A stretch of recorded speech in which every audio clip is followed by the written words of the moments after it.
Zaman sekarang ni dia tak adalah, Quran dah tak turun lagi dah, betul. Tapi kadang-kadang bila berlaku yang satu perkara demi satu perkara dalam kehidupan kita, di situlah kita kena cari ilmu tersebut. Betul tak? Baru ni ada haji. Kita dah selesai haji. Sekarang ni apa pula? Yang terdekat sekali Muharram. Ada 10 Muharram kan? Okay, so apa, kita bila datang benda tu tanya, dapatkan ilmu kat situ. Okay, dan kadang-kadang tak payah tunggu pun 10 Muharram berlaku sesuatu di rumah kita. Masa itulah kita sepatutnya mendapat motivasi, kesungguhan untuk mencari ilmu. Okay, dan biasanya ilmu yang datang secara keperluan lebih mantap daripada ilmu yang datang secara kelas. Biasanya lah, kadang-kadang. Biasa tapi kadang-kadang boleh lah kan. Maksudnya orang yang, kalau kita perhatikan dakwah Rasulullah SAW pun ada dua jenis. Pertama ialah secara pengajian. Yang kedua secara keperluan. Okay, daripada keperluan itulah berlaku, kita faham, kita boleh hafal terus. Okay. Yang keempat, pensyariatan secara berperingkat sehinggalah sampai ke tahap sempurna, seperti dalam ayat-ayat pengharaman arak yang merupakan amalan dan kebiasaan manusia. Okay.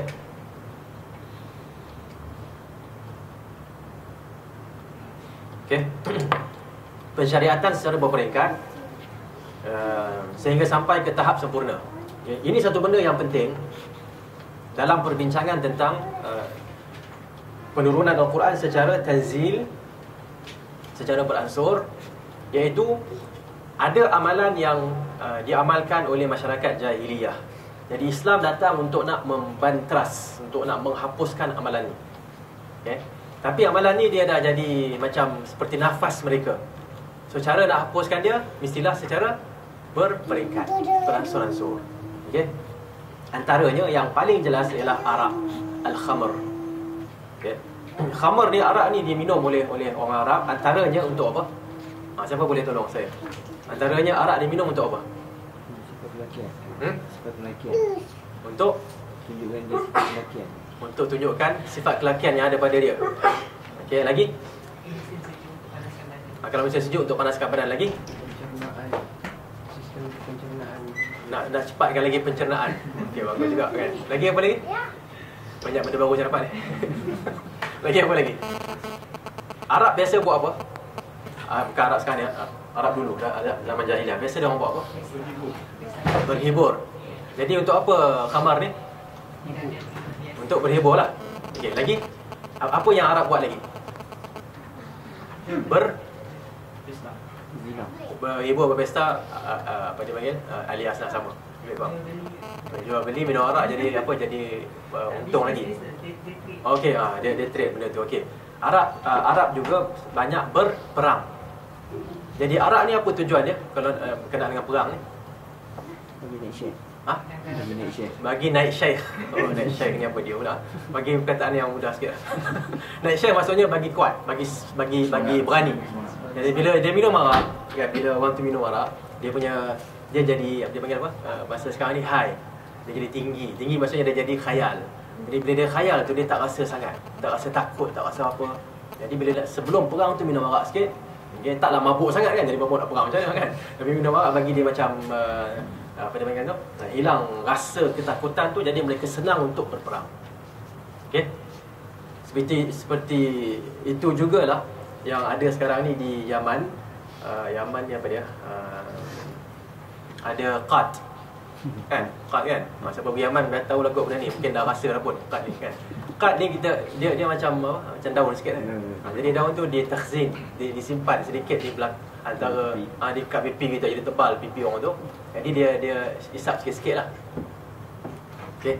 Dengan makan benda ni, dengan isap benda ni, boleh murajaah kan. Buku ni habis dalam, maknanya 24 jam tu boleh. Ni baru satu kan, bahagian satu kan. Katalah ada 4 bahagian. Satu hari tu biasalah. Jadi nak murajaah, nak ulang kaji untuk masa periksa tu kena guna benda kan? Tapi benda tu haram lah, tak boleh. Jadi itu yang biasa mereka buat. Nak kerja dia orang buat apa? Nak kerja dia orang buat, dia makan benda tu supaya kuat badan dia. Dia tak rasa, banyak benda dia tak rasa. Okay, tapi dia sebenarnya menjadi banyak mudarat dia, okay, untuk kesihatan. Tapi itulah yang kita nak jelaskan, arak adalah antara perkara yang telah menjadi kebiasaan masyarakat Arab jahiliyah. Nak hapuskan arak, Allah Azza wa Jalla meletakkan caranya secara berperingkat. Yas'alunaka 'anil khamri wal maisir qul fihima ithmun kabirun wa manafi'u lin-nas wa ithmuhuma akbaru min naf'ihima. Baqarah 219. Mereka bertanya kepadamu tentang khamar dan judi, maisir, katakanlah pada keduanya itu terdapat dosa besar dan beberapa manfaat bagi manusia, tetapi dosanya lebih besar dari manfaatnya. Ini ayat pertama tentang khamar, tentang arak. Okey. Menceritakan arak ni ada kebaikan yang banyak. Ithmun kabir, dosa besar. Kan? Wa manafi'u lin-nas, tapi banyak kebaikan. Okey, dia dosa besar, dia mempunyai yalah bila minum arak ni boleh membawa kepada dosa besar, tapi ada juga kebaikan yang banyak untuk manusia. Jadi apa mereka faham? Orang-orang para sahabat faham apa kat sini? Okey, anda semua, tuan-tuan dan puan-puan, bila baca ni arak halal dulu kan? Arak halal dulu. Okey, zaman para sahabat, masa halal tu turun ayat ni.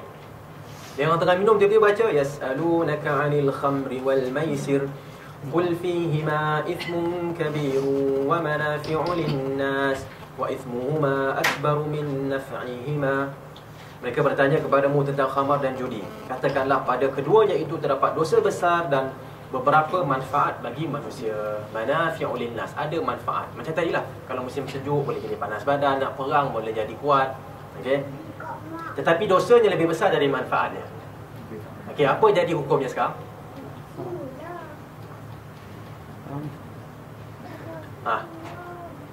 Okey, arak tu halal asalnya. Ya, tiba-tiba turun ayat ni. Dengan ayat ni jadi apa? Second opinion ada tak? Dengan turun ayat ni jadi apa? Jadi haram. Dia ada kebaikan, ada keburukan. Ada keburukan yang besar dan ada kebaikan.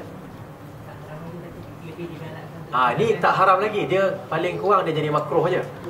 Pasal dia tak ada pun sebut kalau dia nak sampai ke tahap haram, dia mesti ada satu benda yang jelas. Okey. Baik. Jadi sebenarnya kat sini masih lagi di tahap makruh lah. Makruh. So ada yang minum, ada yang dah mula kurangkan sedikit kerana ithmun kabir tapi manafi'u lin-nas. Ada masa tak baik tapi ada kebaikan. Jadi bahagian yang baik dia buat. Bahagian yang tak baik dia tak buat. Contohnya kalau nak perang dia minum. Nak apa lagi? Nak apa? Musim sejuk dia minum. Tapi saja-saja dia minum, mungkin ada sebahagian dah mula tak buat benda tu. Okey. Kemudian ayat kedua, perhatikan. Ayat pertama surah Baqarah 219, ayat yang kedua An-Nisa 43. Ya ayyuhallazina amanu la taqrabus salata wa antum sukara hatta ta'lamu ma taqulun. Wahai orang-orang yang beriman, janganlah kamu solat, bahkan jangan mendekati solat dalam keadaan kamu mabuk, sehingga kamu mengerti apa yang kamu ucapkan. Ini dah jadi apa? Jadi haram ke kekal makruh? Haram. Haram langsung ke haram tak langsung?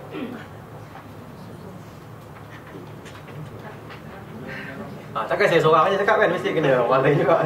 Tak cia.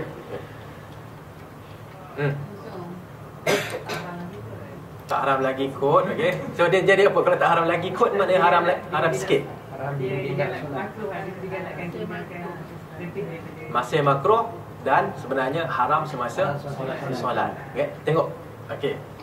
Tak apalah dia kenapa tak boleh jawab tu, saya rasa kerana usul fiqh tak belajar lagi kot kan. Tengok sini ya.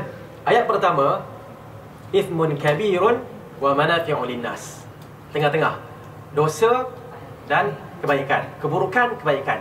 Jadi tengah-tengah, bila ada keburukan, ada kebaikan, kita maknanya ithmun kabir, tapi ada bila sebut perkataan kabir tu maknanya dosa besar, tapi ada kebaikan. Dia lebih ke arah jangan kepada jangan buatlah. Okay, kalau tak buat lebih baik, makruh lah tu. Okey. Tapi ada